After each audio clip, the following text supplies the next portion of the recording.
அனைவருக்கும் வணக்கம். அபி சரவணனா இந்த மேடையில் அறிமுகமாகி இன்னைக்கு விஜய் விஸ்வாக முன்னாடி நிற்கிறேன். ஒரு சிறிய இடைவெளிக்கு அப்புறம் ரொம்ப சந்தோஷமான ஒரு தருணம். ஃபர்ஸ்ட் ஆஃப் ஆல் இந்த பாரிஸ் கஃபே படத்தில் எனக்கு நடிக்க வாய்ப்பு கொடுத்த தயாரிப்பாளர், இயக்குனர் அவங்களுக்கு நான் நன்றி பண்ணிக்கிறேன். அதுக்கு காரணமாக இருந்த சுவாமி அண்ணனுக்கும் நான் தேங்க் பண்ணிக்கிறேன். சதீஷ் சார் கேமராமேன் லொக்கேஷன் பார்க்க வந்த இடத்துல வந்து என்னை பார்த்துட்டு அதை இமீடியட்டாக ஓகே பண்ணாங்க. ஸோ சூர்யா அண்ணனுக்கும் நான் தேங்க் பண்ணிக்கணும். ஏன்னா ஒரு டீம்னால தான் வாய்ப்பு கிடைக்குது. ஸோ அதனால இந்த படத்தில் முக்கியமாக ஒர்க் பண்ண அசிஸ்டன்ட் டைரக்டர் ஆல்ரெடி நான் என்ன சொல்லிட்டாங்க, ஜெகன் ஒளி மட்டும் இல்லாமல் எங்கள் ஹோல் டீமுக்கு நான் தேங்க் பண்ணிக்கிறேன், ப்ரொடக்ஷனாக ஒர்க் பண்ணவங்களுக்கு. அதுக்கப்புறம் இங்கே நான் லைன் பண்ணி சொல்லணும்னா ப்ரொடியூசர் சொன்னாங்க, ப்ரொடியூசர் மேடம் ரொம்ப அழகாக பேசினாங்க. எனக்கு அவங்க பேசிகிட்டு இருக்கப்போ எம்சி ஃபேஸ் தான் பார்த்தேன். ஒருவேளை அவங்கள்ட்ட முதலே பேசியிருந்தா அவங்களே எம்சியை ஃபிக்ஸ் பண்ணிப்பாங்களே. நம்ம செம்ம ஃப்ளூவாக பேசுறீங்க மேடம், இல்லை அவங்க ப்ரொடியூசர் மேடம். அப்புறம் சூப்பராக பேசுனீங்க. அண்ட் டைரக்டர் சார் சொல்லணும், டைரக்டர் சார் அதே மாதிரி தான் ஷார்ட்ல வந்து உள்ள வந்து நாங்கள் காஃபிக்கு பதில் டீ வச்சதை விட இன்னும் காஃபி தான் ஊற்றுறோம். அவ்வளோ பெர்ஃபெக்ஷன் பார்க்குற ஒரு மனிதர். அவர்கிட்ட ஒர்க் பண்ணுறப்ப ஃபர்ஸ்ட் படம் மாதிரி ஒர்க் பண்ணல, லெஃப்ட் அண்ட் ரைட் வாங்கிட்டாரு. ஸோ அதுக்கு ரொம்ப நன்றி. டிஓபி சார் அஸ் வெல் சொல்லவே தேவையில்லை. யூஸ்வலாக படத்துக்கு போனோன்னா கேமராமேன் சார் வந்து ஒரு முடிச்சா டக்குன்னு ஓகே அடுத்தது போயிடலாம்னு சொல்லுவாங்க. பட் முதல்ல வந்து நானும் போய் ரெக்வஸ்ட் பண்ணுவேன், டேரக்டர் ஓகே பண்ணுவாங்க சார், இன்னொரு தடவை போயிடலாமா நான் ரெக்வஸ்ட் பண்ணி கேட்பேன். பட் இங்கே எனக்கு பிரச்சனையே இல்லை, ஓகே பண்ணாலும் ஒரு ஷார்ட் எக்ஸ்ட்ரா எடுத்து வச்சுருவாரு. ஸோ அதனால எங்களுக்கு அந்த ப்ராப்ளம் இல்லை. அண்ட் அதுக்கப்புறம் மியூசிக் கே சமீபத்தில் நான் வந்து அமெரிக்காவுக்கு போயிருந்தேன். FeTNA federation of North America Tamil Sangam மேடை, கிட்டத்தட்ட 5000 அமெரிக்க தமிழர்கள் வந்து கலந்துட்டாங்க. அந்த மேடையில் நம்மளுடைய மினிஸ்டர் ராஜ்மோகன் சாரும் கலந்துருந்தாங்க. அங்கே நான் தான் நிகழ்ச்சியை தொகுத்து வழங்கினேன். ஸோ அவங்க அனுமதியோட பாடலை வந்து நாங்கள் ஒளிபரப்பினேன். அவ்வளோ இது வந்தது, நல்ல வாழ்த்துக்கள் வந்தது. அதுக்கப்புறம் நீங்கள் சொன்னீங்க என்ன சொல்லணும்னா, நான் அதுக்கப்புறம் வேரியஸ் ஸ்டேட்ஸ் போனேன், டாலஸ், யூஎஸ், அப்புறம் சிகாகோ, அந்த மாதிரி நான் ஒவ்வொரு ஊராக போகிறப்ப எல்லா ஊர்லேயும் வந்து காரில் அவங்க லாங் ஜெய் போகிறப்ப கேட்குற ஒரு பாட்டில் லிஸ்ட்டாக அதை ஆட் பண்ணிக்காங்க. It's a promise. வாழ்த்துக்கள் அண்ட் தேங்க்ஸ். அது என்னோட பாட்டுக்கு எனக்கு ரொம்ப சந்தோஷம். அந்த அழகழகாய் வந்து ரொம்ப 3-4 பாட்டுமே பிடிச்சிருந்தது. பட் பர்சனலாக எனக்கு ரொம்ப நான் இல்லாமல் அந்த பாட்டுமே எனக்கு ரொம்ப பிடிச்சிருந்தது. Thanks K father. அப்புறம் எடிட்டர் ரொம்ப அழகாக எடிட் பண்ணியிருந்தீங்க, எல்லாமே வெல். ஆர்ட் டைரக்டர் எங்களுக்கு சொல்ல வேணாம், லைவாக நிறைய விஷயம் பண்ணி கொடுத்துருக்காங்க. அவங்களை ஏமாத்துறதுக்கான ஒரு விஷயம் கூட பண்ணி கொடுத்துருக்காங்க, தேட்டர் பார்த்து கண்டுபிடிச்சிக்கலாம். அதுக்கப்புறம் ஸ்பெஷல் டான்ஸ் பண்ணியிருந்தோம், அவருக்கும் நன்றி. அதுக்கப்புறம் சூர்யானு சொல்லிட்டேன் சார், கோஆர்டிஸ்ட் எல்லாமே நல்லா பண்ணியிருந்தாங்க. ப்ரொடியூசர்ஸ் வந்து 3 பேர் ஆக்சுவலாக என்னோட இருக்காங்க. என்னோட கோஆர்ட் வந்து அங்கே உட்காந்துருக்காரு. சார் ஒரு தடவை இருந்துச்சுங்களேன், இல்லை ஸ்டேஜ்ல வந்துங்களேன் please please please please sir. ஏன்னா நான் நடிப்பதுக்கு அவர் ஒரு முக்கிய காரணம். நிறைய டேக் எனக்கு வாங்கி கொடுத்தாரு. ஆனால் செம்மையா பண்ணார். த பெஸ்ட் பெர்ஃபார்மர் இந்த ஃபிலிம்னா நீங்கள் அவர் சொல்லலாம். அவர் பக்கத்துல ஒரு பிரதர் இருக்காரு, அவரும் ப்ளீஸ் ப்ளீஸ் வந்துடுங்க வந்துடுங்க. ஏன்னா அவங்க எங்களோட ப்ரொடியூசர்ஸ் கோஆர்டிஸ்ட் எல்லாம் அப்போ நீங்களும் வந்துடணும். தேங்க்யூ. அதுக்கப்புறம் எஸ் அஃப்கோர்ஸ் ரொம்ப நல்லா பண்ணியிருந்தாங்க. இந்த பேர் வந்து எனக்கு ரொம்ப பிடிச்சிருந்தது. நைனா ஆல்ரெடி நாங்கள் ஒர்க் பண்ணியிருக்கோம். நைனா உங்கள் சாங்ஸ் ரொம்ப வந்தது, ஃப்ரேமில் ரொம்ப அழகாக இருக்கீங்க, எல்லாரும் அழகாக காமிச்சிருக்காங்க. அதுக்கப்புறம் சீக்கிரம் சொல்கிறதுக்கு முன்னாடி என்னோட பேர் அர்ச்சனா. ஸோ அவங்க ஆல்ரெடி யூடியூப்ல பயங்கர ஃபேமஸ். அங்கே யூஎஸ்லையும் சரி. இப்போ நேற்று மலேசியா போயிருந்தேன், மலேசியாவில் எங்கள் சாங்கை ப்ளே பண்ணேன். அங்கே எல்லாம் பார்த்து இந்த ஆக்ட்ரஸ் பார்த்துருக்கோம் அப்படின்னாங்க. ஸோ அந்த வேர்ல்டு வைட் ஃபேமஸாக இருக்க ஒரு ஆக்ட்ரஸ் கூட ஜாயின் பண்ணியிருந்தேன். தேங்க்யூ ஸோ மச்மா. அதுக்கப்புறம் 2 யூனிவர்சிட்டி கூட எனக்கு வந்து வாய்ப்பு கிடைச்சது. ஒன்று Tamil Nadu university as well, Guru Somasundaram sir மதுரைக்காரு சார், லவ் யூ. இன்னொன்று வந்து நான் லவ் யூ சொன்னால் தப்பா எடுத்துக்காதீங்க, love you. So Malayalam university. இப்போ வந்து இந்த படம் வந்து என்னன்னா பாரிஸ் கஃபே படம் வச்சிருக்கோம்னா கமெண்ட்ல போய் பார்த்தோன்னா அனு அப்படின்னு போட்டா போதும், போல அனுமோல் படம் போட்டா போதும், டைட்டில் கூட போட தேவையில்ல. கமெண்ட்ஸ் போனா 2000 கமெண்ட்ஸ்ல 1999 கமெண்ட்ஸ் அவங்களுக்கு தான் இருக்கு.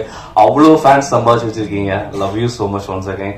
ஸோ இவங்க 2 பேர் கூட நடிக்கிறப்போ நிறைய ஆக்டர்ஸ் கூட நான் 15 வருஷமா நடிச்சிட்டு இருக்கேன்.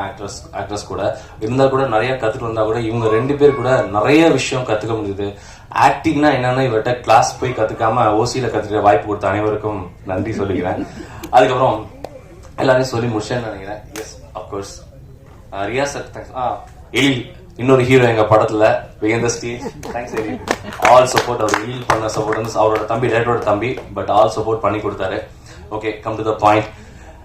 தமிழ்நாட்டில் தமிழக முதலமைச்சர் சி ஜோசப் விஜய் அண்ணாவுக்கு வந்து நான் ஒரு ஸ்பெஷல் ரெக்வஸ்ட் வைக்கிறேன். என்னன்னா இதுக்கு முன்னாடி இருந்த படங்கள், முன்னாடி இருந்த கடந்த காலங்களில் வந்து நிறைய வந்து படங்கள் வந்து ரிலீஸ் ஆகாம இருந்தது.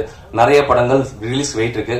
முக்கியமா சொன்னா எனக்கே 4 படம் ரிலீஸ்க்கு இருக்குன்னா என்னை விட நல்ல திறம்பட நடிச்ச நடிகர், தயாரிப்பாளரோட படங்கள் நிறைய ரிலீஸ் ஆகாம இருக்கு. ஸோ என்னுடைய துறை அமைச்சர் திரு ராஜ்மோகன் அண்ணா மற்றும் என்னுடைய அண்ணன் தமிழக முதலமைச்சர் சி ஜோசப் விஜய் அண்ணாவுக்கு நான் ஸ்பெஷல் ரெக்வஸ்ட் என்ன வைக்கிறேன்னா, ஒரு ஸ்பெஷல் ஓடிடி தமிழ் கவர்மெண்ட் சார்பில் நீங்க வைக்கணும்னு நான் வந்து வேண்டி விரும்பி கேட்டுக்கிறேன். அந்த ஓடிடில இது வரைக்கும் தயாரிச்ச படங்கள், வெளியாகாத படங்கள்ல நீங்க ஸ்பெஷல் ஸ்கிரீனிங்க்கு அனுமதிக்கணும். இதுக்கு முன்னாடி எப்படி ஓடிடி போனாலும் தனியா பண்ணிக்கலாம், தேட்டர் போனாலும் தனியா பண்ணிக்கலாம் ஒரு ஸ்கீம் இருந்ததோ, அது மாதிரி நீங்க பண்ணீங்கன்னா இன்னும் கூட கொஞ்சம் நல்லா தான் இருக்கும்னு நினைக்கிறேன். பிகாஸ் ஏன்னா தேட்டர் கிடைக்கிறது இல்லை. நாங்க தேட்டர் ஓனர்ஸ் தப்பா சொல்லவே இல்லை. தேட்டர் ஓனர்ஸ் பயங்கரமா சப்போர்ட் பண்றீங்க, டிஸ்ட்ரிபியூட்டர் சப்போர்ட் பண்றீங்க. ஆனா ஒரு உண்மையான வழி என்னன்னா, கேமரால சொல்லக்கூடாதுன்னு கூட பரவாயில்ல, ஒரு தயாரிப்பாளருக்கு இயக்குனருக்கு மட்டும்தான் தெரியும் தேட்டர்ஸ் கிடைக்கிறது எவ்வளவு கஷ்டம் அப்படின்னு. தேட்டர் கிடைக்காம நிறைய படங்கள் ரிலீஸ் ஆகாம இருக்கு. ஸோ அதனுடைய ப்ரொடியூசர்ஸ் உடைய லைஃப் லைன் அது வட்டி என்ன ஆகுதுன்றதுலாம் கால்குலேஷன் கண்டிப்பா தெரிஞ்ச விஷயம் தான். நான் உங்ககிட்ட சொல்ற ஸ்பெஷல் ரெக்வஸ்ட் என்ன அப்படின்னா, தமிழ்நாடு கவர்மெண்ட்டுக்கு தயவு செய்து இந்த விஷயத்த இம்மிடியேட்டா நீங்க வந்து பண்ணணும். ராஜ்பவன் அண்ணா ஒண்டர்ஃபுல்லா பண்ணிட்டு இருக்கீங்க. எங்க துறை அமைச்சர் நீங்க, உங்கள்கிட்ட பர்சனலாவும் நான் கேட்கணும்னு நினைக்கிறேன். தயவு செய்து வெற்றி ஓடிடி அப்படின்னு கூட ஒன்னு ஸ்டார்ட் பண்ணி இது வரைக்கும் ரிலீஸ் ஆகாம இருக்க எல்லா படமும் ரிலீஸ் பண்ணுங்க. நிறைய பேர் வந்து இது பண்ணுவாங்க, பயனடைவாங்க. அதுக்கப்புறம் முக்கியமா இன்னொரு விஷயம் கூட நான் கேட்கணும். இந்த இடத்துல சம்மந்தம் இல்லாத கேள்வியா இருக்கலாம், ஆனா கேட்க எனக்கு உரிமை இருக்குன்றதால நான் கேட்கிறேன். நேற்று தமிழ்நாட்டுல வந்து ஒரு நிகழ்ச்சி ரொம்ப பரபரப்பட்டிருக்கு. ஒரு 3 பேரை வந்து சுட்டு கொண்டுருக்காங்க நம்ம பக்கத்து ஸ்டேட்ல.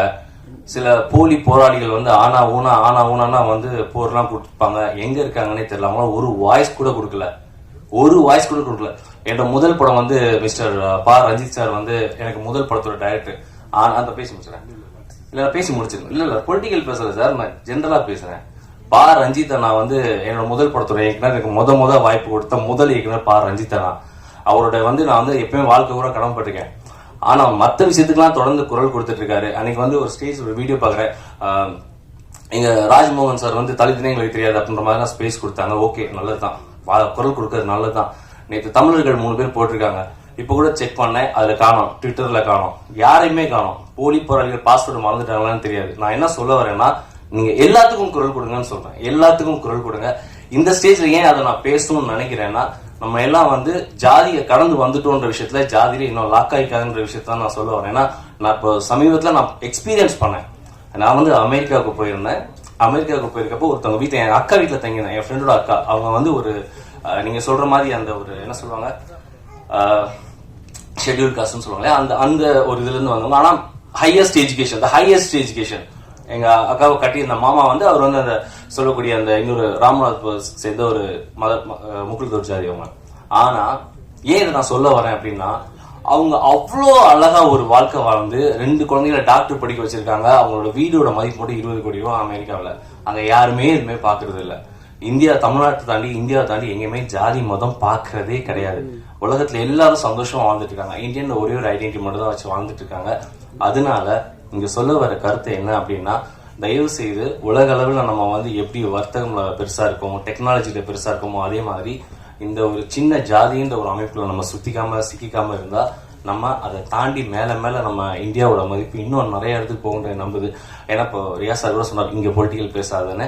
சத்தியமா இது பொலிட்டிக்கல் கிடையாது. ஒரு சக மனிதனா நம்ம மனசுல இருக்கிறத உங்ககிட்ட ஷேர் பண்றதுக்காக ஷேர் பண்ணிட்டேன்.